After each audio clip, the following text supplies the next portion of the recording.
Donc pour commencer, on va méditer un petit peu. Donc vous avez tous fait des cours de méditation avant. Vous avez tous appris à méditer, soit initiation à la méditation, soit autre chose. Donc on va simplement faire une. Donc aujourd'hui, on ne va pas réciter les prières on le fera demain matin. Donc on va simplement faire une petite méditation sur la respiration, sur le souffle, pour permettre d'éclaircir un petit peu l'esprit et le concentrer un petit peu aussi. Amener un peu de concentration et de clarté dans l'esprit pour pouvoir être plus réceptif, on va dire, et pour pouvoir passer d'un monde à l'autre, de nos occupations habituelles à justement à lâcher un petit peu avec tout ça pour se sentir plus disponible, plus réceptif. Et la deuxième pratique qu'on fera après, donc, ce sont deux pratiques traditionnelles qu'on fait au début des enseignements aussi, c'est-à-dire concentrer son esprit pendant 5 à 10 minutes en suivant le rythme de la respiration, simplement, sans modifier quoi que ce soit, simplement naturel. On se concentre sur l'inspire et l'expire, et au niveau de l'abdomen, par exemple, en ressentant le mouvement de l'abdomen au fur et à mesure qu'on inspire et qu'on expire. Au début, c'est pas forcément évident parce qu'on est agité un petit peu, donc on ne ressent pas toujours la respiration. Donc pour la ressentir, à la fin de l'inspire, on peut bloquer un petit peu ou garder sa respiration, bloquer sa respiration au niveau du nombril, au niveau de l'abdomen. Et puis avant que ça devienne inconfortable, on relâche. Donc ça permet de s'intérioriser, de rentrer à l'intérieur et de sentir. Sinon, on peut aussi prendre de grandes inspires et de grandes expires 2 ou 3 fois jusqu'à ce qu'on ressente bien le souffle, la respiration. Donc on verra ça dans le deuxième module, comment la posture idéale de méditation. Simplement, là, pour aujourd'hui, garder le dos droit, simplement. Le dos le plus droit possible. C'est juste ça, que vous soyez assis sur une chaise ou sur un coussin. Évitez, si vous êtes sur une chaise, asseyez-vous plutôt vers l'avant de la chaise, et pas contre le dossier avec les accoudoirs, s'il y a des accoudoirs. Et pareil si vous êtes assis sur un coussin. C'est d'être plutôt sur l'avant du coussin. Donc les mains, vous pouvez les mettre soit sur les genoux, soit l'une contre l'autre, la main droite dans la main gauche avec les pouces qui se touchent, si ça vous est confortable. C'est pour les mains. Pour les yeux, en général, on recommande de méditer avec les yeux légèrement ouverts. Donc c'est bien. Si vous avez l'habitude de méditer les yeux fermés, méditez les yeux fermés, mais petit à petit, essayez de prendre cette nouvelle habitude de méditer avec les yeux un peu entrouverts. Donc pour ça, soit il y a 2 méthodes, soit vous fermez complètement les yeux et puis vous les ouvrez légèrement jusqu'à voir apparaître une petite lueur, et vous restez comme ça. Soit vous ne les fermez pas et vous baissez les paupières jusqu'à ce que vous ayez qu'une lueur. Évitez de loucher. Donc ne fixez pas la pointe du nez, mais restez donc le regard posé naturellement au niveau du sol, comme ça, sans juste un petit filet de lumière qui entre. Ensuite, donc, vous vous concentrez sur la respiration, simplement, et vous laissez passer toutes les pensées, les émotions, les sensations, les distractions. Vous ne vous y impliquez pas. Laissez passer, ça veut dire que vous ne vous y impliquez pas. Vous les remarquez si ça arrive, mais vous lâchez prise. Vous ne fixez pas votre attention dessus. Et c'est très simple. Pour ça, vous revenez chaque fois, vous revenez sur la respiration.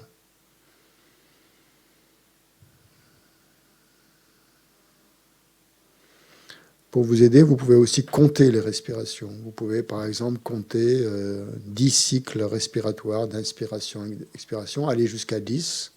Quand vous arrivez à 10, vous revenez à 0.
Donc ensuite, on fait la deuxième pratique qu'on fait au début des enseignements. On va avoir une pratique spirituelle. Donc on garde toujours l'esprit concentré sur la respiration, les yeux mi-clos.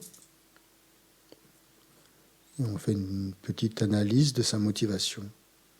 Pourquoi on est là. Donc pour ça, on imagine que l'on est entouré par tous les gens qui font partie de notre vie. Nos amis, nos parents, les gens que nous fréquentons au quotidien, avec qui nous avons des bonnes relations.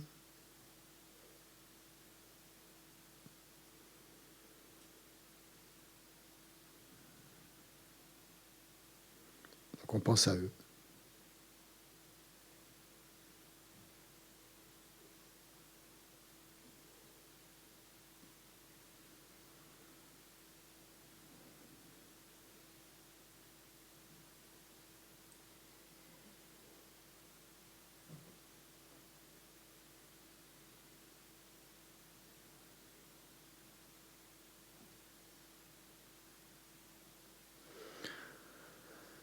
Ensuite, on imagine aussi qu'on amène dans notre méditation les gens avec qui ça se passe moins bien, les gens qui nous posent des problèmes, les gens qu'on a tendance à éviter, à ne pas vouloir rencontrer, à fuir, à oublier.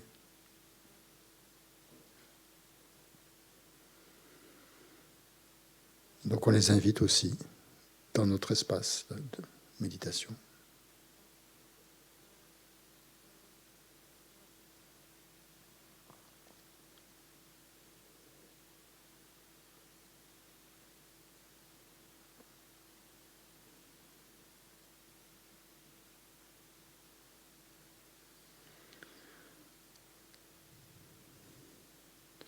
Ensuite, on pense aux gens avec qui on n'a pas de relation vraiment ni tendue ni trop amicale, des gens que l'on croise comme ça dans la rue ou autre, ou dans les magasins, au supermarché, mais qu'on ne connaît pas vraiment, à qui on n'a jamais parlé.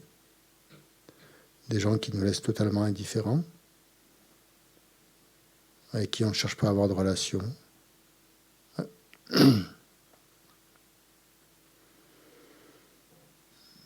Et ces gens-là aussi, on les invite. Donc les amis, les ennemis et les étrangers qui font partie de notre vie.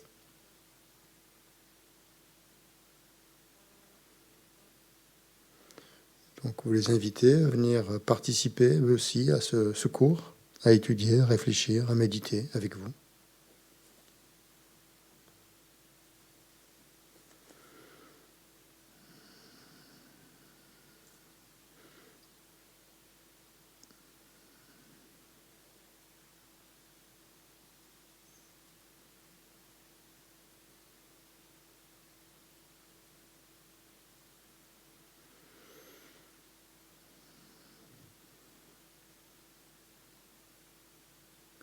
Maintenant, vous allez réfléchir et analyser pourquoi vous êtes là, pourquoi vous êtes venu ici aujourd'hui.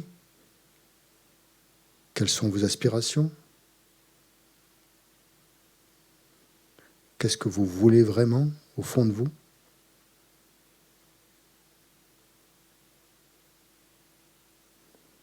Quels sont vos objectifs?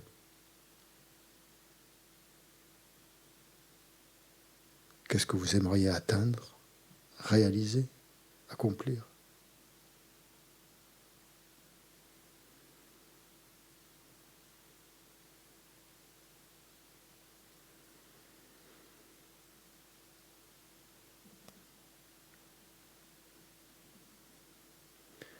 Et analysez maintenant comment ces accomplissements changeraient les choses pour vous et pour ceux qui vous entourent.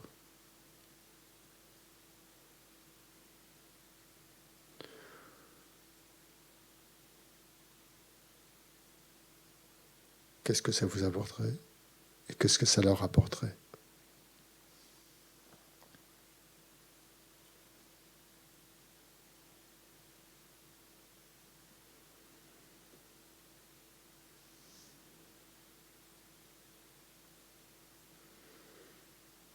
Donc essayez de ressentir que vous n'êtes pas là simplement pour vous-même, mais aussi pour le bien de tous les gens, de tous ces gens qui font partie de votre vie.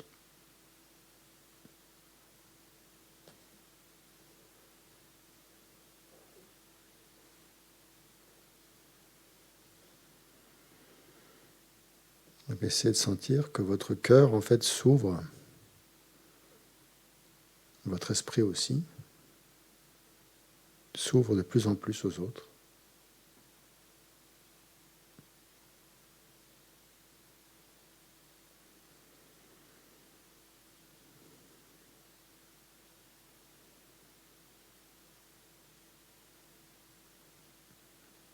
Et que grâce à cette ouverture, commence un processus de transformation.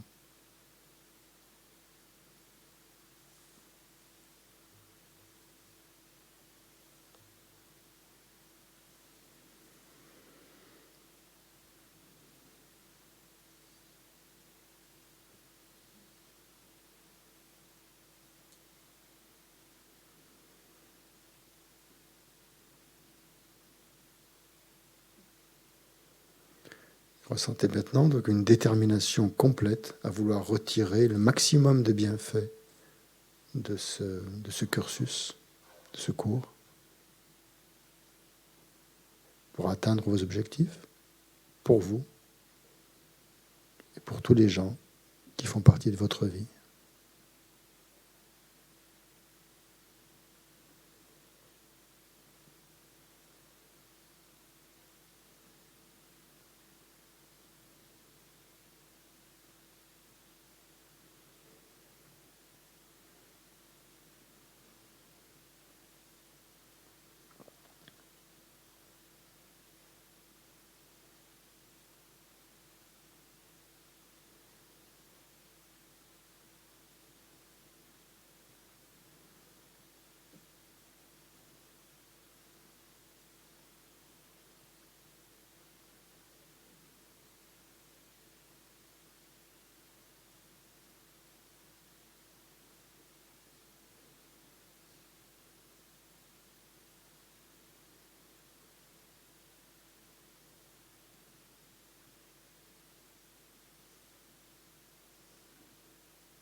Donc ces deux pratiques en fait sont conseillées chaque fois que l'on veut méditer, que l'on veut étudier, qu'on fait une pratique spirituelle.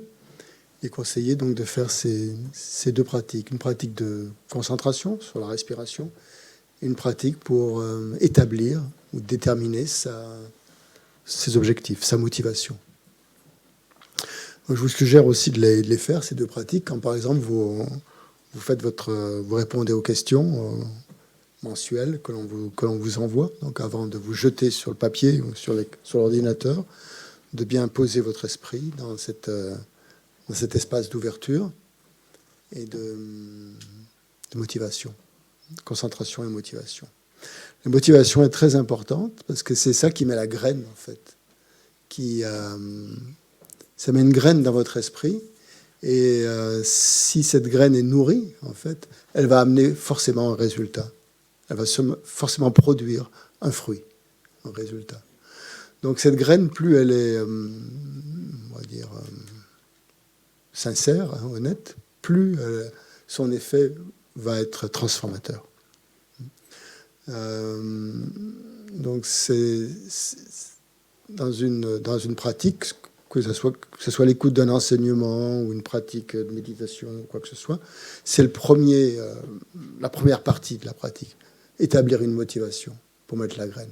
Ensuite, il y a ce qu'on fait, l'écoute, l'étude, la pratique elle-même, où on fait des efforts pour rester concentré, pour rester vigilant, pour prendre des notes, pour être attentif, tout ça.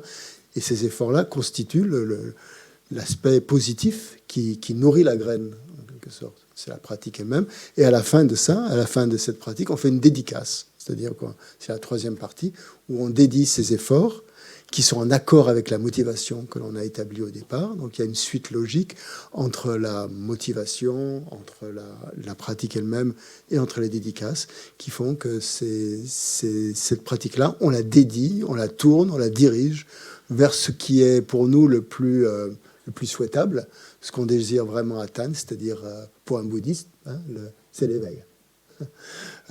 C'est devenir Bouddha. Hein, c'est le but du bouddhisme. Hein. Le but du bouddhisme, c'est de faire de nous des Bouddhas. Rien d'autre. Donc, ça, c'est la motivation la plus noble, et la plus vaste et la plus complète que l'on puisse. On ne l'a pas forcément au début. Hein. Oula, devenir Bouddha, c'est quoi ça? Qu'est-ce que ça veut dire devenir Bouddha? Devenir Bouddha, ça veut dire en fait développer son potentiel, le potentiel de notre esprit, puisqu'on va parler de l'esprit ce week-end, on va commencer par ça justement, par ce potentiel qui est en nous, hein, et qui est comme un muscle en fait qu'on peut utiliser ou qu'on peut ne pas utiliser. Donc ici, il s'agit de l'utiliser et de lui donner vraiment toutes les possibilités de pouvoir grandir, de pouvoir s'épanouir en créant pour lui le contexte le plus favorable, aussi bien au niveau extérieur qu'au niveau intérieur. Donc cette motivation, elle nous met en contact avec cette aspiration profonde à vouloir développer son esprit au maximum. Et un Bouddha, c'est pas autre chose que ça, hein. C'est pas une statue, Bouddha, qui est derrière moi, qu'on met dans son salon. C'est un être qui a développé, qui a cultivé, qui a ouvert, disons, qui a développé le potentiel, son potentiel d'éveil au maximum.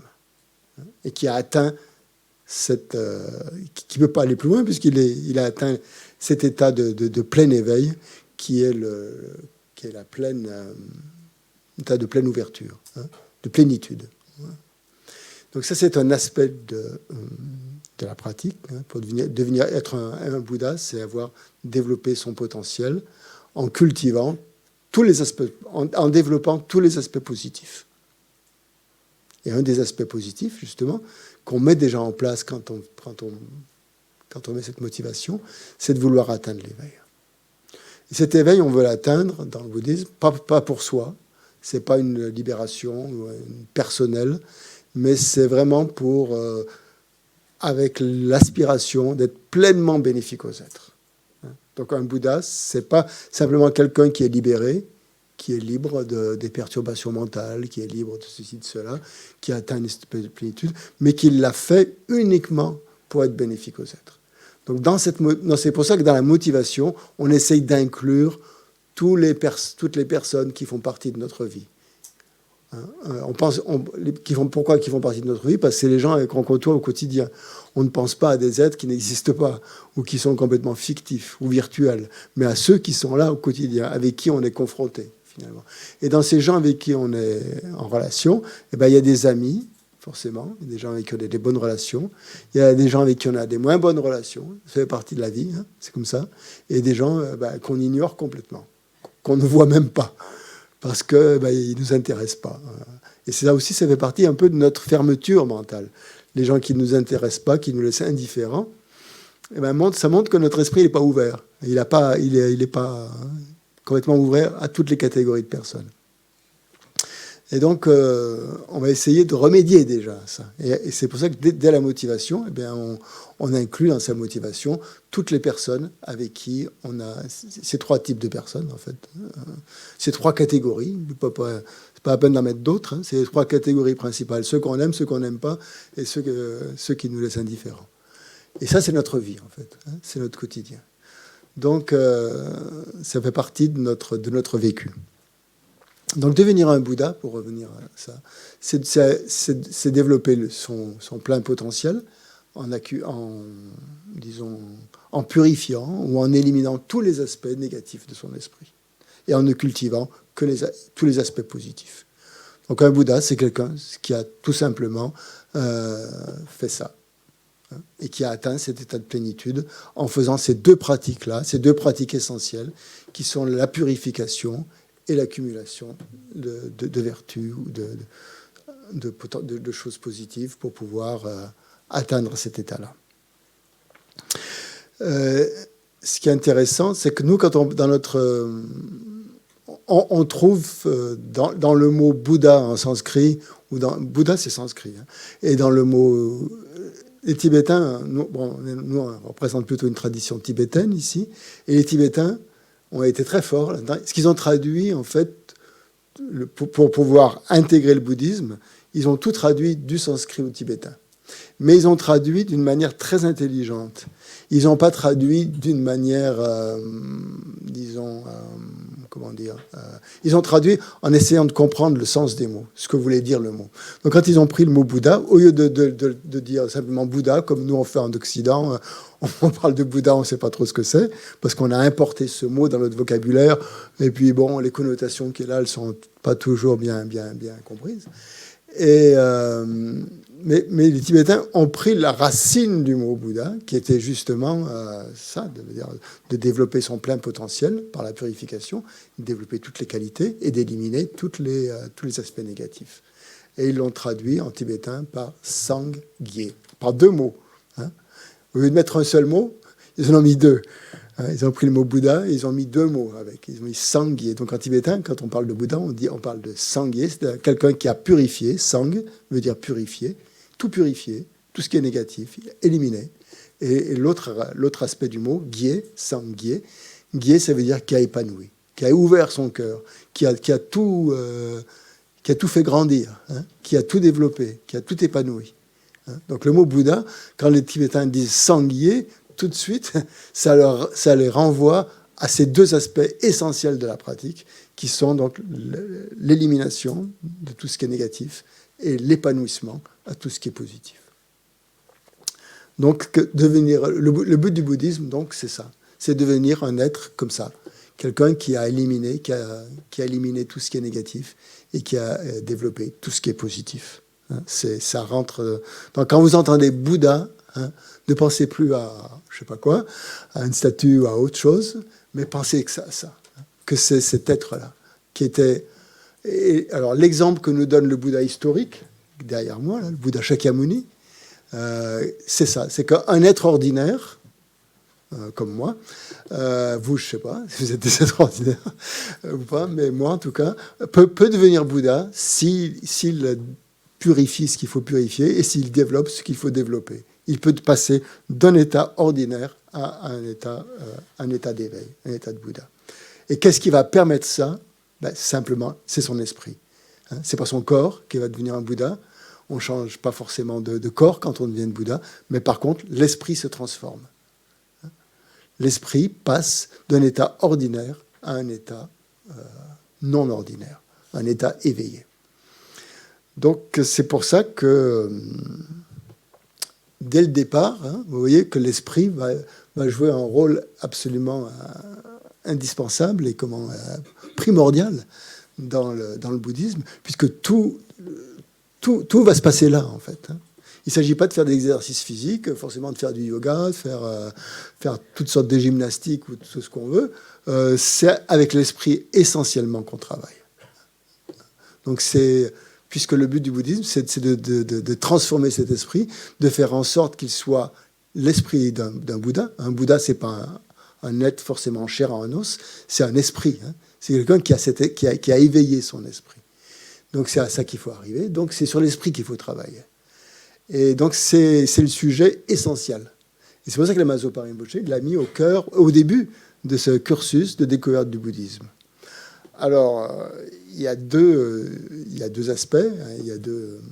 C'est risqué, on va dire, parce que parler de l'esprit, c'est compliqué. Comment parler de l'esprit ? Surtout des gens qui viennent, vous imaginez, vous êtes dans cette situation. Vous venez suivre un cours sur le bouddhisme et tout d'un coup, là, on vous parle de l'esprit. Et comment on va vous parler déjà de l'esprit ?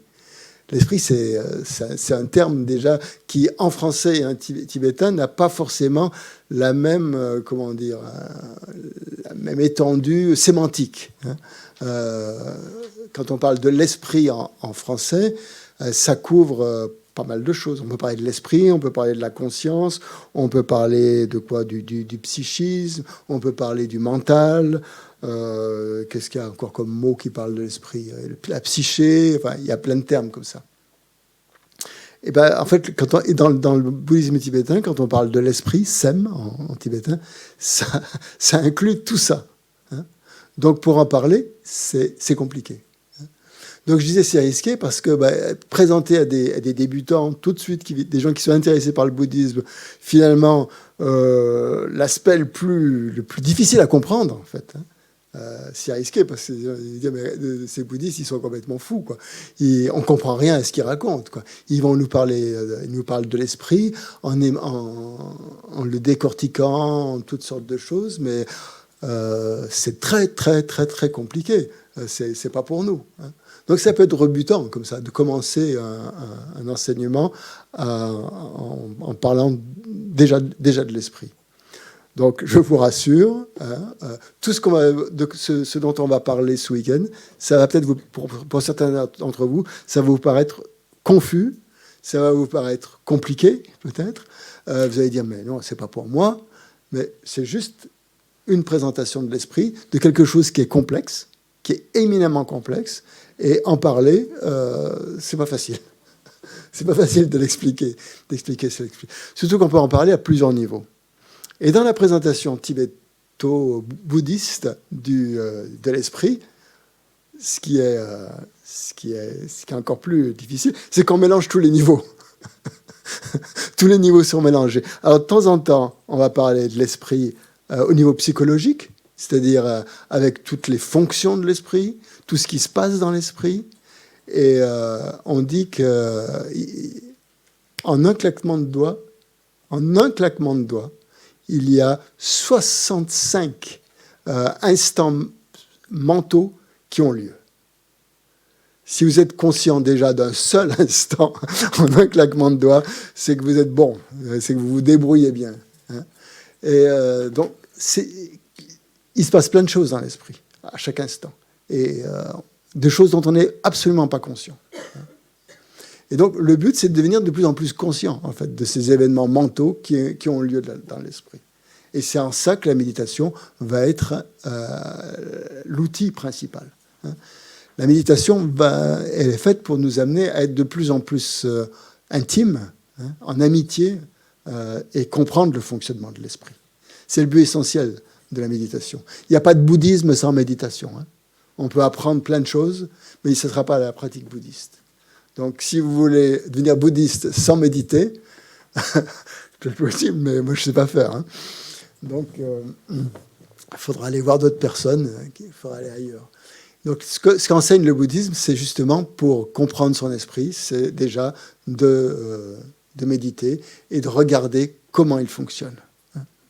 Et pour ça, ça suppose déjà plus ou moins de le calmer un petit peu, de laisser un petit peu cet esprit, tous ces facteurs mentaux, tous ces événements mentaux qui ont lieu constamment dans l'esprit, de les laisser se reposer pour que l'esprit devienne plus clair et qu'on ait plus de perspicacité pour pouvoir percevoir tout ce qui s'y passe.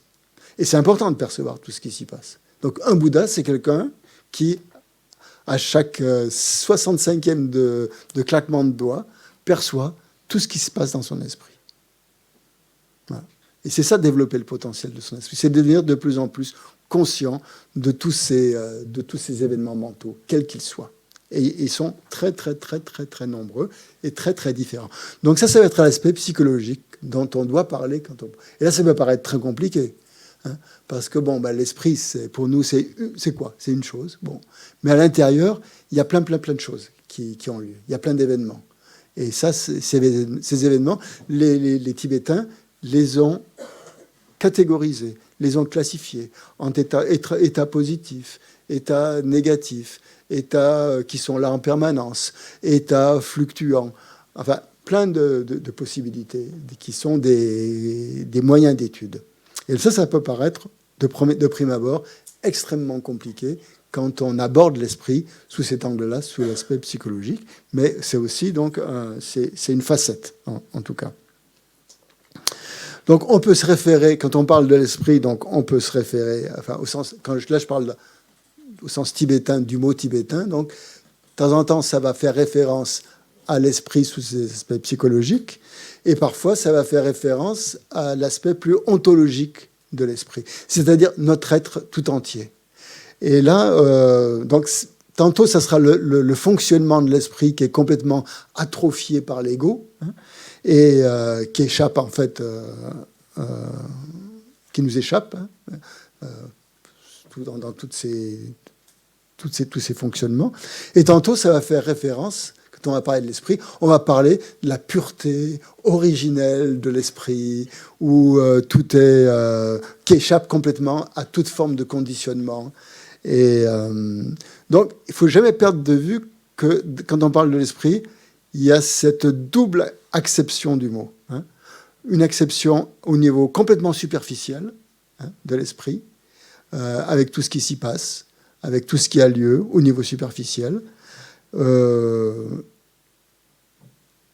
et un autre niveau où on est amené à prendre de plus en plus conscience de la vraie nature de l'esprit, de ce qu'est sa vraie nature, et qui est à découvrir, hein, qui est à découvrir cette vraie nature, même si elle est là, si elle est là tout le temps. En fait, cette vraie nature, elle a toujours été là depuis tout le temps, elle le sera toujours, mais seulement elle n'est pas, on ne l'aperçoit pas, parce qu'il y a tous ces événements mentaux qui viennent perturber notre concentration, notre vision profonde de tout ça.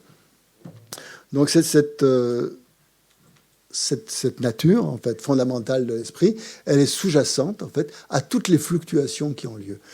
Donc, gardez bien aussi cette double perspective, cette double facette de l'esprit. Un aspect superficiel, l'esprit que l'on prend pour argent comptant, qui est là, et aussi mais l'aspect le plus ontologique, le plus profond, qui est à la racine de tout notre être.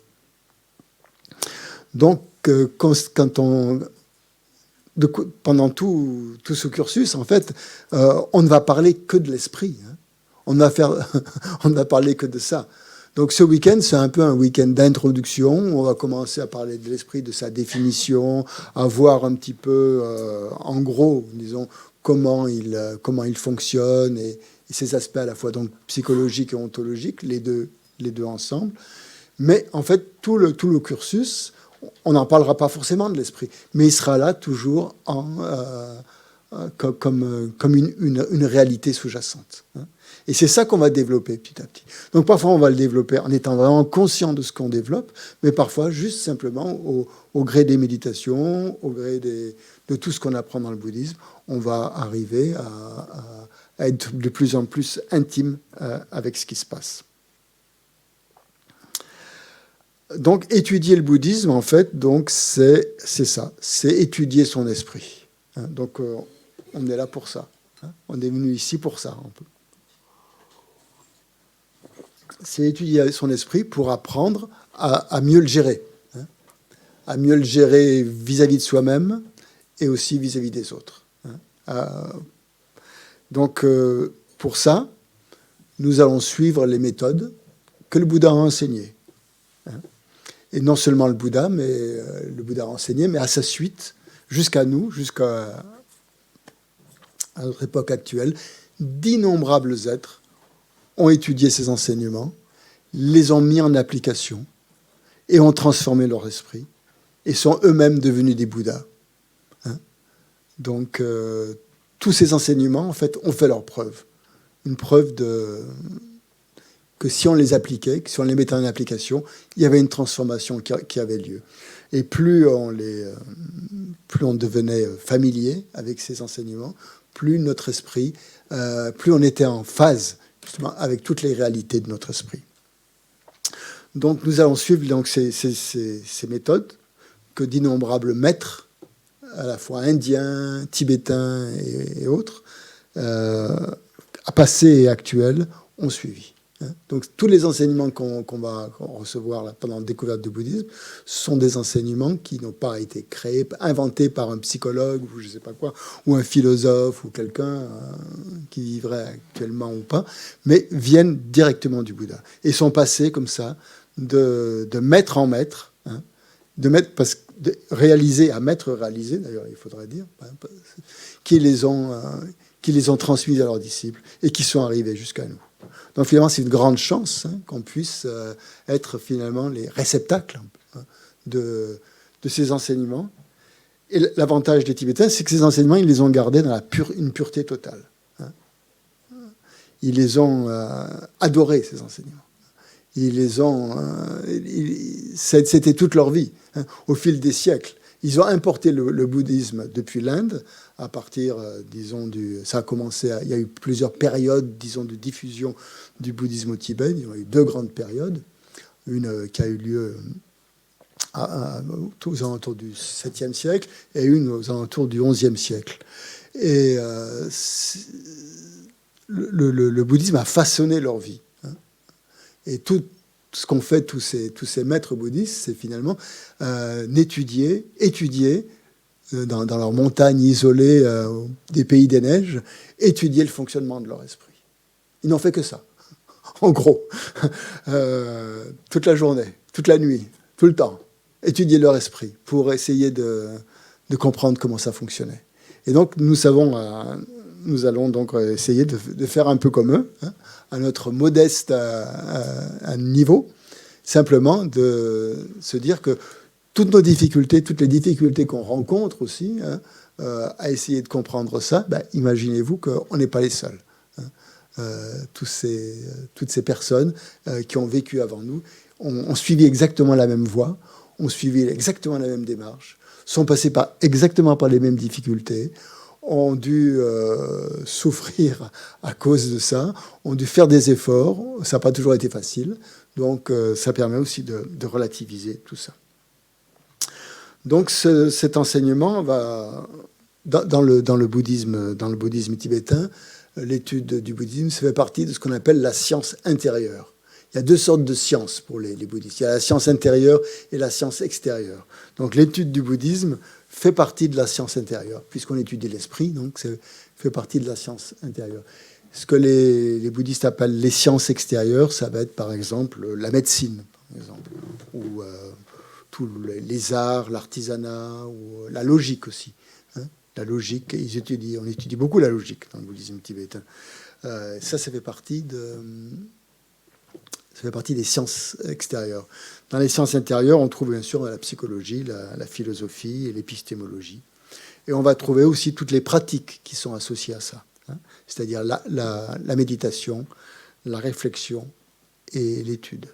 Une petite parenthèse, déjà ça... comme je vous le disais au début, donc, notre but, c'est pas simplement d'étudier le bouddhisme, mais en étudiant mais plutôt d'étudier notre esprit, et donc en étudiant notre esprit, d'intégrer les enseignements bouddhistes. C'est ça, nous allons les intégrer à notre esprit pour pouvoir le transformer. Et dans ce processus d'intégration, il passe par trois choses, il passe par trois activités. La première, c'est ce que vous êtes en train de faire maintenant, c'est l'écoute ou l'étude. Le mot écoute, à l'époque du Bouddha, les disciples ne prenaient pas forcément de notes, ils écoutaient. Ils avaient comme seul moyen à leur disposition pour recevoir l'enseignement, c'était l'écoute. Il fallait être présent dans une assemblée où le Bouddha enseignait, où d'autres maîtres enseignaient, et il fallait écouter. Voilà, c'était ça. Donc c'était la première activité, on pourrait dire, la première pratique, c'est une pratique d'écoute. À notre époque, cette écoute, elle peut prendre de formes très différentes. Nous avons plein de supports différents à notre disposition. On peut recevoir des instructions de la part de maîtres qui soient présents sous une forme réelle ou pas, ou que ce soit un support dématérialisé à partir d'un CD, à partir de YouTube, ce qu'on veut. On peut aussi recevoir des enseignements comme ça. On peut aussi, l'étude aussi fait partie de ça, c'est-à-dire lire des livres. Voilà. Tout ça fait partie du contexte de l'étude, où on reçoit l'information. C'est la première phase, on reçoit l'information. Mais cette phase, elle n'est pas suffisante. On peut recevoir des tas d'informations comme ça, puis après on rentre chez soi, bon, ben, on fait autre chose. Mais on ne va pas pouvoir intégrer les enseignements comme ça, simplement avec une phase d'écoute ou d'étude. Donc il faut une deuxième phase. Et la deuxième phase, c'est la phase de réflexion. Ces enseignements qu'on a entendus, si on veut qu'ils portent leurs fruits, si on veut les intégrer, si on veut qu'ils nous transforment, il va falloir y réfléchir. Ça, c'est une phase extrêmement importante. C'est la deuxième phase qui s'impose, c'est-à-dire réfléchir. Alors, comment on peut réfléchir? On peut réfléchir chez soi, déjà, en réfléchissant, en se posant des questions, en essayant de voir ce que ça apporte, ce que ça nous apporte, en essayant de bien comprendre, de les mettre en rapport avec nos connaissances, ce qu'on a compris. On a tous une expérience de la vie, hein. Donc, est-ce que ça va contre notre expérience ou est-ce que notre expérience, elle corrobore ces enseignements? Est-ce que les deux sont liés? Est-ce que c'est pas lié? Est-ce que ça contredit notre expérience? Tout ça. Ça fait partie de la phase de réflexion. Phase de réflexion, ça peut être aussi de discuter avec d'autres personnes, hein, de ce qu'on a compris de l'enseignement pour voir ce que l'autre a compris. Hein, dans le dialogue, hein, dans le fait aussi de poser des questions, hein, de se poser des questions à soi-même, mais aussi de poser des questions à d'autres personnes, d'aller voir des maîtres qualifiés qui peuvent répondre, ou des étudiants qualifiés, plus anciens peut-être, qui peuvent répondre à ces questions, nous donner plus de réponses. Ça fait partie de la deuxième phase, la phase un peu plus active, on va dire, hein, qui n'est pas simplement une réception passive, mais une phase plus active de réflexion. Dans les Tibétains, ils ont cette phase de réflexion ou d'intégration, ils l'ont adaptée dans ce qu'ils appellent les débats. Hein. C'est-à-dire, quand vous avez dû revoir ça, c'était souvent des images qui circulent beaucoup là-dessus. On voit que quand les Tibétains, les jeunes Tibétains reçoivent un enseignement, après, le soir, quand ils ont reçu l'enseignement, ils débattent entre eux pour voir... et ça, c'est très formalisé. Donc, ils ont une structure de débat où ils doivent déjà mémoriser parfaitement tout ce qui a été contenu. Ça veut dire mémoriser des tas de listes. C'est pas très drôle. Par exemple, mémoriser tous les facteurs mentaux positifs, tous les facteurs mentaux négatifs, tous les facteurs mentaux obscurcissants, tous les facteurs mentaux omniprésents, tous les facteurs mentaux qui déterminent leur objet. Bon, tous les facteurs mentaux toujours présents. Enfin, bon, il y a plein de catégories comme ça. Et après, entre eux, comme ça, ils débattent et ils essaient de se coincer pour voir sur les définitions, par exemple. Ils doivent mémoriser aussi toutes les définitions. Ça fait partie de l'apprentissage, hein, d'un jeune Tibétain, d'un jeune moine tibétain. C'est-à-dire qu'il ne se contente pas d'écouter un enseignement comme ça, en somnolent, et il prend des notes, et après, quand il rentre dans sa chambre, il va tout mémoriser. Et après, le soir, avec ses copains, ses copines, il va débattre là-dessus. Hein. Et débattre, ça veut dire... il y en a un qui pose des questions et l'autre y répond. Et jusqu'à ce que... Et ça va très très vite. Vous n'avez pas le droit à l'erreur et vous n'avez pas le droit de réfléchir. Vous devez répondre du tac au tac, comme ça, pour voir si vous avez vraiment intégré. Et en général, c'est un sport qui a lieu dans tous les monastères. Et c'est très drôle en général, parce que ça fait surgir des tas d'émotions. Ça fait surgir de l'orgueil, bien sûr, parce qu'on ne va pas se tromper. Ça fait surgir de la compétition. Ça fait surgir de l'esprit de camaraderie aussi, de s'aider. Tout ça. Donc c'est fait que, mais ça, en Occident, malheureusement, on n'a pas cette possibilité pour intégrer l'enseignement. Mais bon, dans les monastères comme Ananda, ils essayent de la mettre en place, cette activité de débat, puisque c'est vraiment un outil formidable. Donc ça, c'est la phase de réflexion, où on essaye vraiment d'intégrer l'enseignement par sa réflexion. Donc nous avons des tas d'autres choses à notre disposition, où nous pouvons étudier, comparer les enseignements, et donc, tout ça, ça fait partie de la réflexion.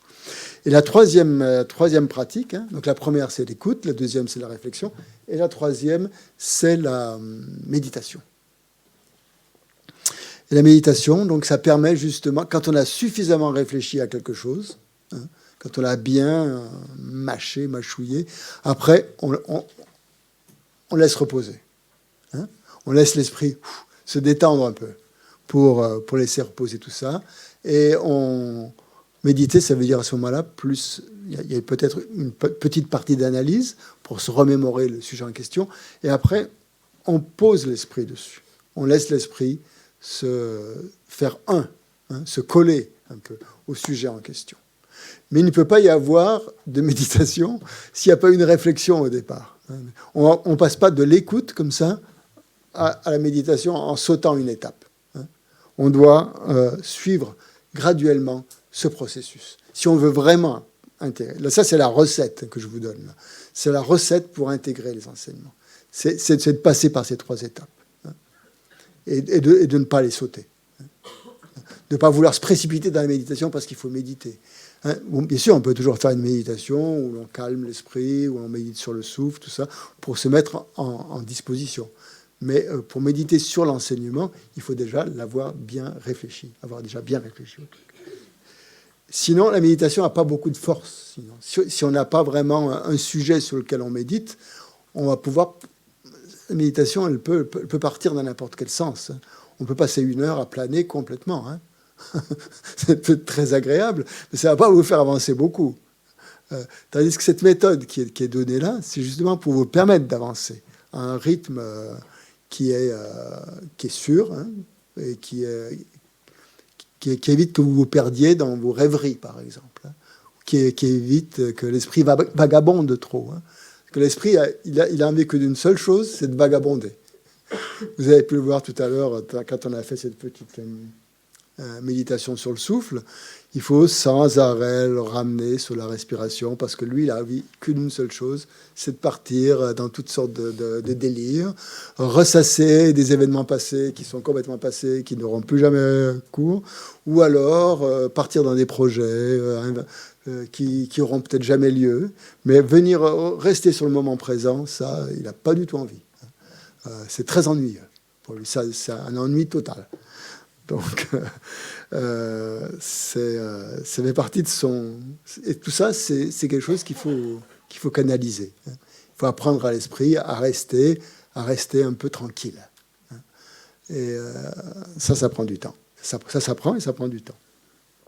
Et donc, un des moyens, justement, c'est de le concentrer sur la respiration pour l'amener tranquillement, sans lui demander trop d'efforts, quand même. Parce que, bon, juste revenir sur la respiration, c'est pas énorme comme effort. C'est juste une petite discipline, quoi, disons. Après, on peut l'amener à des disciplines plus compliquées, à lui faire analyser différents sujets plus ou moins subtils, dans lesquels il va devoir se concentrer. Mais pour ça, pour pouvoir se concentrer sur des sujets subtils, il faut qu'il ait appris quand même à se concentrer sur des sujets plus grossiers.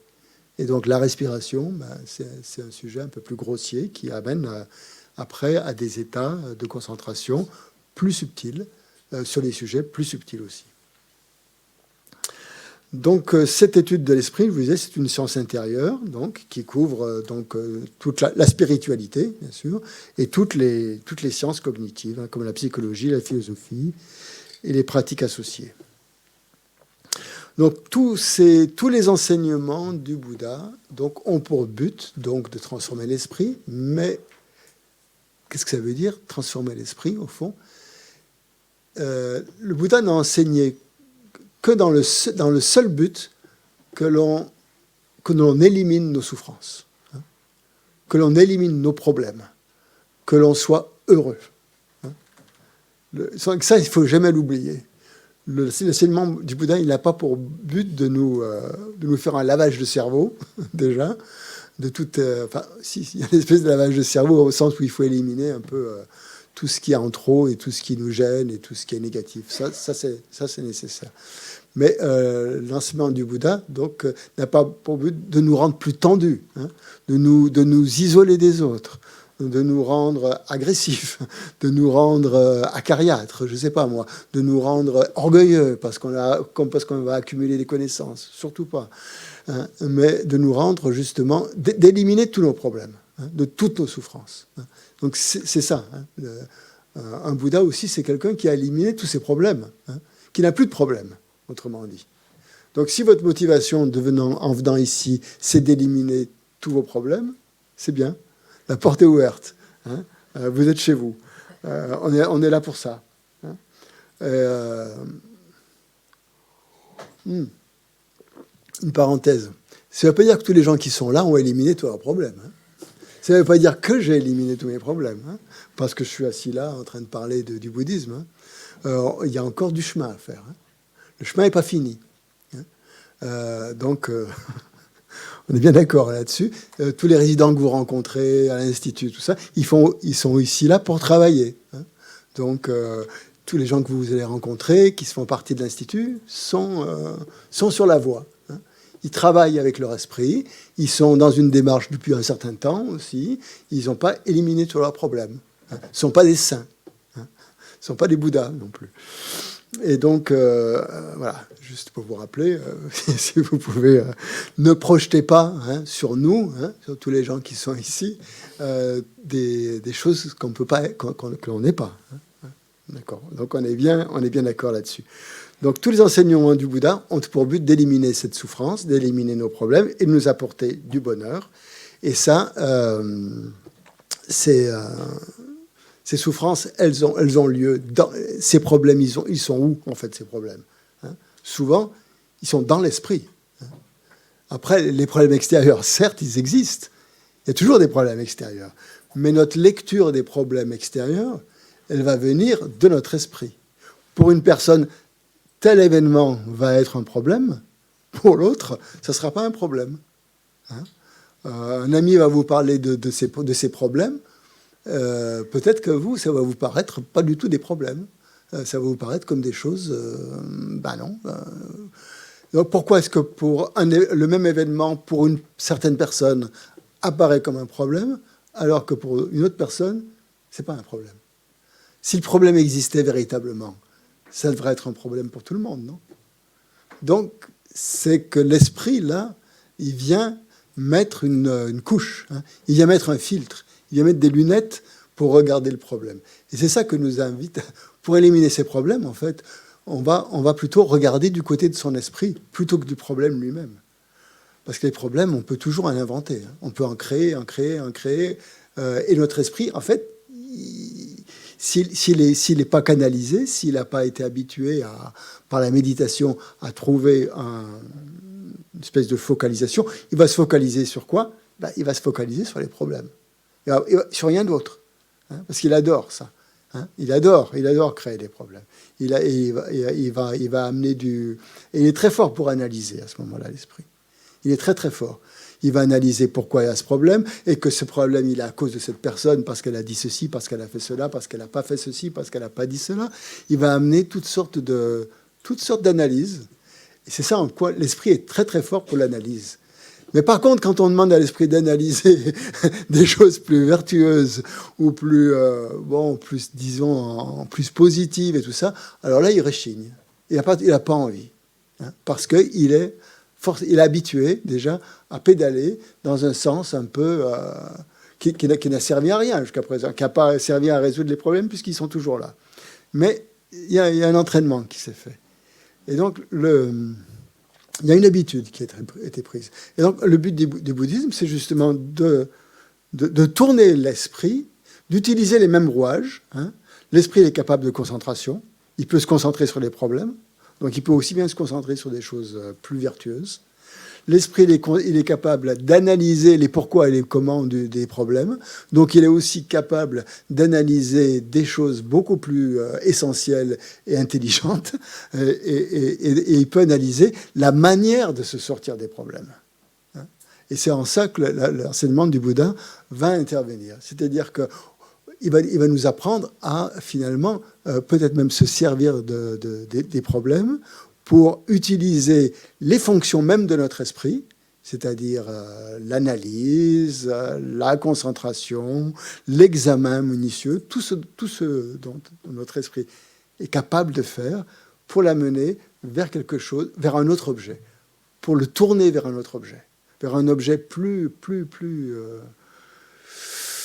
qui amène plus de bonheur, quoi, autrement dit. De détourner donc notre esprit sur ce qui amène de la souffrance pour l'amener à ce qui amène du bonheur. Et qu'est-ce qui va nous permettre de faire ça? C'est notre esprit. Donc c'est pour ça que l'esprit est le sujet principal du bouddhisme, pour nous sortir de la souffrance. Avec quoi on va sortir de la souffrance? Avec l'esprit. C'est pas quelqu'un d'autre. Si quelqu'un d'autre vous dit qu'il va vous sortir de la souffrance, à mon avis, ne le croyez pas. C'est vous-même. Il n'y a que votre esprit qui... Après, on peut vous donner des outils.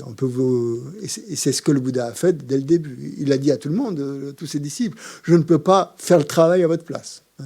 Je vous donne les outils. Mes outils, c'est quoi? C'est mes enseignements.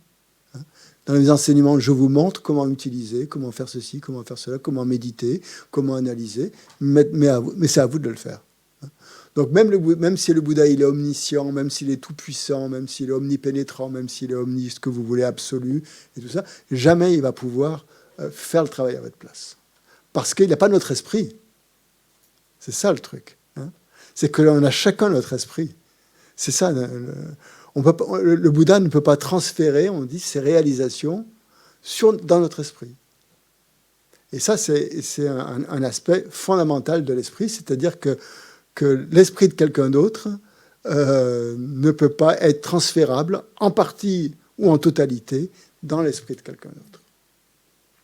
Il n'y a que nous qui devons gérer notre esprit, qui devons l'utiliser et qui devons en faire quelque chose. Donc cet esprit, c'est nous, en fait. C'est nous. Alors, à notre niveau, il est confondu avec l'ego, bien sûr, parce qu'il y a beaucoup d'ego là-dedans. Mais petit à petit, qui crée des problèmes, et cet intérêt personnel, vouloir toujours tout ramener à soi, etc. On a ces tendances-là. Donc, c'est aller vers un état de non-ego, petit à petit, qui va être salvateur pour nous. Mais ça se fait pas tout seul. On passe pas d'un état complètement égotique, avec plein de perturbations mentales et tout ça, à un état complètement libre de tout. Et donc, c'est une voie progressive que l'on doit utiliser pour arriver à cela. Et donc, un des principes fondamentaux du bouddhisme, c'est que tout a lieu dans l'esprit. Que notre esprit peut être notre meilleur ami ou notre pire ennemi. Tout dépend de la manière dont nous l'utilisons. Donc, en fait, mais par contre, aucun phénomène extérieur, aucun, ne pourra vraiment nous rendre heureux. Et ça, je pense qu'on a tous fait l'expérience. On n'est pas né de la dernière pluie, on a tout essayé, plus ou moins, je ne sais pas vous, mais moi j'ai essayé pas mal de choses. Et je peux vous dire que ces choses extérieures, non. Parce que dans le bouddhisme, qu'est-ce qu'on appelle le bonheur aussi? Il faut peut-être bien le définir. Le bonheur, c'est pas simplement un petit plaisir comme ça qui passe, qui est éphémère, qui va durer, je sais pas moi, 2 minutes ou 2 heures. Non, ça c'est pas du bonheur. Ça, c'est un moment de plaisir. Et ça, on en a, heureusement. Sinon, ça serait vraiment triste. Si avec des moments de souffrance, on en a, fort heureusement, grâce à plein de choses. Grâce aux autres, déjà.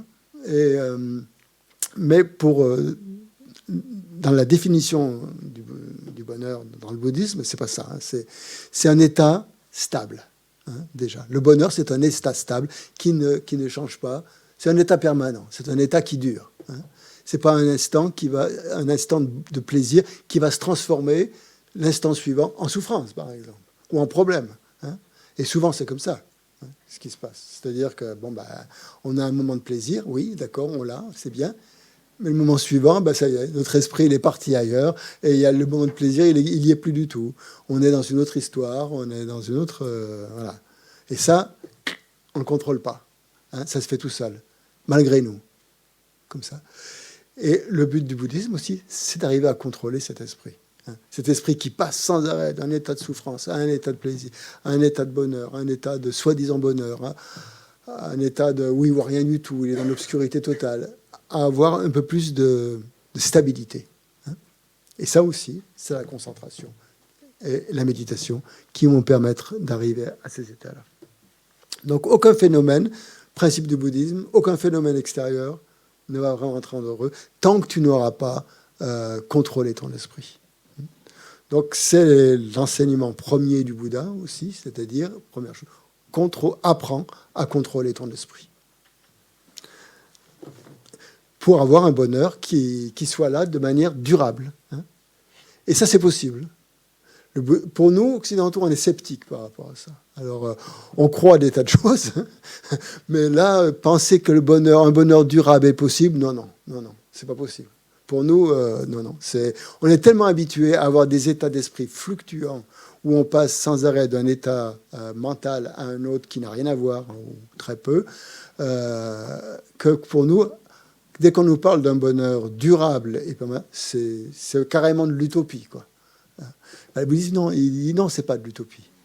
Et le Bouddha, il dit, je vais vous montrer pourquoi c'est pas de l'utopie. Il faut suivre cette voie-là, et vous allez voir que c'est pas de l'utopie, que vous pouvez arriver à un état de libération. Que tous ces facteurs perturbateurs qui encombrent votre esprit, en fait, ils ne font pas partie de la nature de votre esprit. Et c'est là où on commence à mélanger les deux états dont je vous parlais, l'état psychologique dans lequel on est actuellement et l'état ontologique où on est. Le Bouddha nous parle de la nature fondamentale de notre esprit.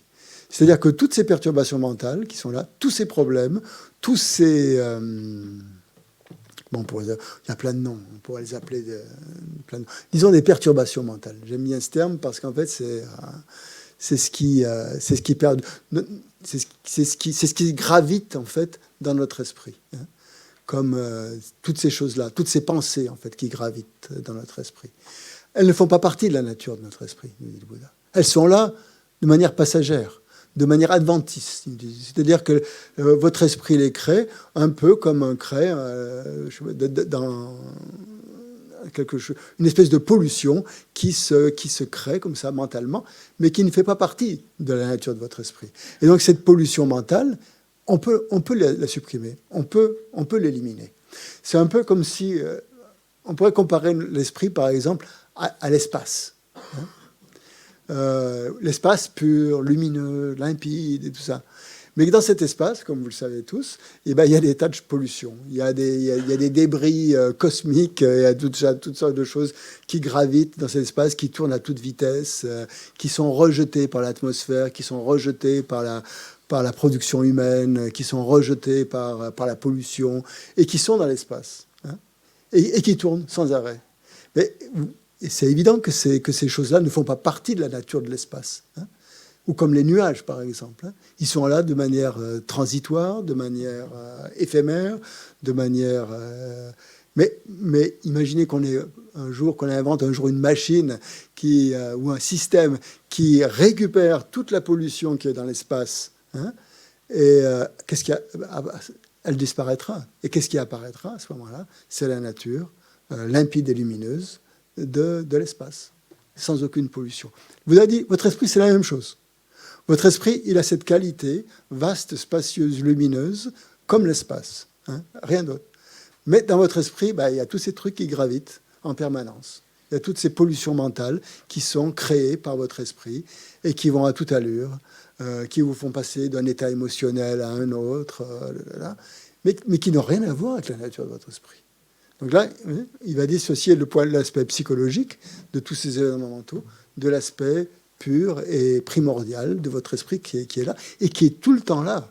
Donc il dit, il vous suffit, au lieu de vous connecter, au lieu de vous relier à des pollutions, laissez-les passer, hein, laissez-les décanter, ces pollutions, et regardez, concentrez-vous sur la nature pure et lumineuse de votre esprit, et vous serez libéré. Et vous serez libéré. Vous serez sorti de ce truc-là. Hein, vous les aurez éliminés.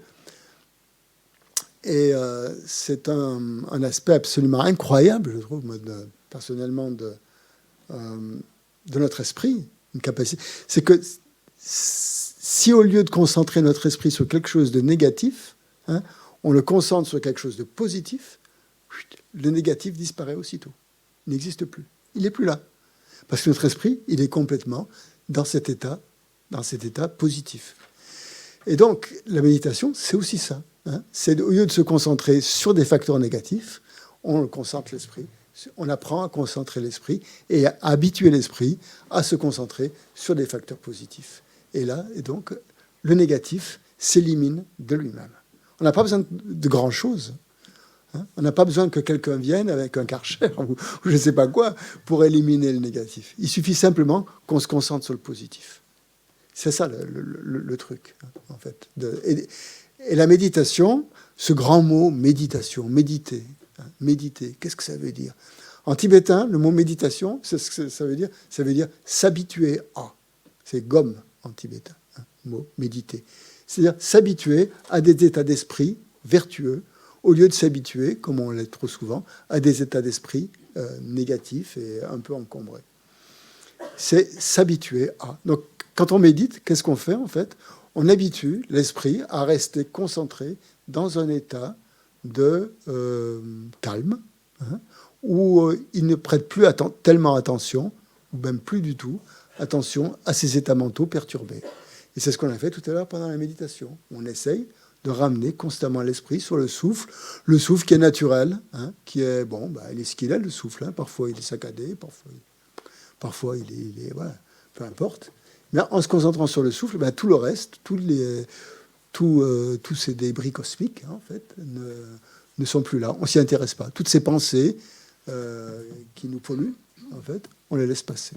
Et on reste simplement concentré sur cette nature lumineuse de l'esprit. Donc voilà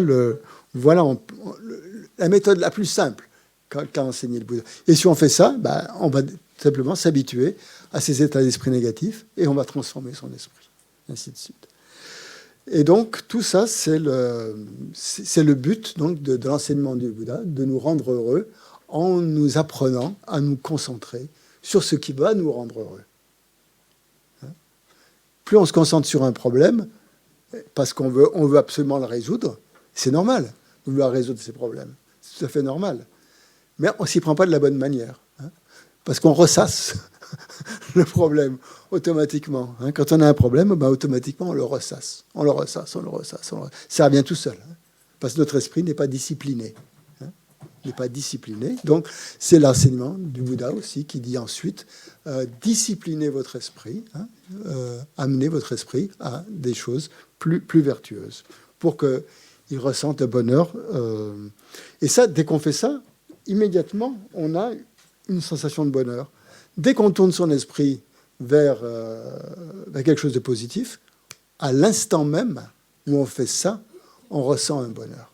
On ressent quelque chose de bonheur. Ça veut dire que c'est très simple, quoi, en fait, finalement. Et que ça ne coûte pas cher. C'est pas besoin d'aller dépenser des milliers d'euros hein, pour goûter au bonheur. C'est qu'il est vraiment dans cette prise de conscience, dans cet état de conscience, en fait, qui a eu la force hein, de se décoller de ses problèmes habituels pour l'amener vers quelque chose de plus vaste, de plus spacieux. Donc l'esprit, c'est ça. L'esprit, c'est ce qui a cette fonction, on va dire, pratiquement intrinsèque, hein, qui fait partie de sa nature, de pouvoir se focaliser sur des choses, sur des événements. Alors, au lieu d'apprendre, on n'a pas appris ça, hein, c'est venu tout seul, à nous focaliser sur des choses qui nous font souffrir, eh ben, on va lui apprendre maintenant à se focaliser sur des choses qui le rendent heureux. Donc tout ce parcours qu'on va faire ensemble dans la découverte du bouddhisme, ça va être d'amener l'esprit à se focaliser sur des sujets, sur des thèmes qui vont lui amener du bonheur. Et pourquoi ils vont lui amener du bonheur, ces thèmes? Parce qu'ils sont en accord avec la vérité. Et c'est ça qui est capital. Quand le terme pour bouddhisme en sanskrit, c'est dharma. Hein, on parle du dharma. Le dharma. Hein. En tibétain, c'est che. C'est un mot qui veut dire che, et le mot che, et comme le mot dharma en sanskrit, veut dire plein de choses. Il veut dire l'enseignement du Bouddha, il veut dire les phénomènes. Tous les phénomènes sont dharma. Hein. Quand le Bouddha enseigne, il parle de tous les dharmas. Hein. Il dit tous les dharmas sont vacuités. Là, il parle de tous les phénomènes. Nous-mêmes, on fait partie des phénomènes. Drôle de phénomène. Mais on fait partie des phénomènes. Et donc, on est des dharmas. Et un autre sens du mot dharma, c'est la réalité, c'est le réel, c'est ce qui est vrai, c'est ce qui est juste. C'est pas ce qui est faux. Donc le dharma, c'est l'enseignement, c'est l'enseignement, et c'est en même temps le réel. Donc il y a une espèce d'adéquation complète entre l'enseignement qui est donné et la réalité. Et je ne suis pas en train de vous inculquer quoi que ce soit. C'est-à-dire, plus on étudie, vous allez le voir, plus vous allez étudier le bouddhisme, plus vous allez vous rendre compte qu'il est en accord avec la réalité. Et donc que ça fonctionne. C'est ça. Si ce n'était pas en accord avec la réalité, ça ne fonctionnerait pas, quelque part. Ça continuerait à nous embourber dans nos névroses. Comme c'est en accord avec la réalité, ça nous sort de ça. Ça nous amène à autre chose. Et donc, tout ce qui est enseigné là, dans la découverte du bouddhisme, tout ce qui vient donc du Bouddha, c'est en accord avec la réalité. Mais ce n'est pas apparent dès le départ, parce qu'on ne le voit pas, ou parce qu'on ne veut pas le voir, ou parce qu'on ne nous l'a pas appris, ou parce que, je ne sais pas, on est bloqué, on a un blocage, ou parce qu'on a des voiles, je ne sais pas, on peut dire plein de choses. Et donc, le but de cet enseignement, ça va être de nous amener, de nous sortir un petit peu de cet état d'obscurité, on pourrait dire, ou d'obscurcissement, pour nous amener à plus de clarté, à nous amener vers cette clarté de l'enseignement, vers cette limpidité de l'enseignement. Et donc, tous les thèmes qu'on va utiliser sont des thèmes qui vont nous ouvrir les yeux un petit peu à notre propre réalité. On va aborder des thèmes difficiles. Hein. On va aborder la mort, l'impermanence, qui sont pas forcément faciles à accepter, mais toujours dans le même but, parce que c'est la réalité. On doit mourir forcément un jour ou l'autre. Hein. Et c'est ne plus jouer la politique de l'autruche ou de se voiler la face, mais de regarder la réalité telle qu'elle est. Et le dharma, c'est ça. C'est voir la réalité telle qu'elle est, pour nous amener à éliminer la souffrance et à nous amener au bonheur. Et donc, l'état dans lequel notre esprit est actuellement, le bouddhisme l'appelle l'ignorance. Et ça, c'est quelque chose de fondamental. Donc il nous faut sortir de cette ignorance pour aller vers une clarté, hein, vers une connaissance, vers une sagesse. L'ignorance, c'est très, très... Comment dire ? C'est pas quelque chose de léger, hein. C'est pas le simple fait d'ignorer quelque chose. Par exemple, je ne sais pas, j'ignore à quelle heure part le prochain train pour Toulouse. Ça, j'ignore. Mais c'est pas ça l'ignorance dans le bouddhisme. Ça, c'est très facile. Il vous suffit de prendre votre téléphone, vous allez voir. Hein. Cette ignorance-là, vous allez vite l'éliminer. L'ignorance dont parle le bouddhisme, c'est une ignorance qui masque complètement, qui met un vernis, qui met un masque sur la réalité. C'est-à-dire, c'est pas simplement l'obscurité, hein, c'est quelque chose qui obscurcit constamment la réalité. Hein. C'est-à-dire, dans l'obscurité, on voit rien. On voit rien dans l'obscurité. Tout est noir. Mais l'ignorance, en plus de l'obscurité, elle vous fait croire, vous croyez voir des choses qui n'y sont pas. C'est-à-dire, non seulement vous voyez rien, on voit rien, mais en plus on croit voir des choses qui n'y sont pas. C'est ça l'ignorance dans le bouddhisme.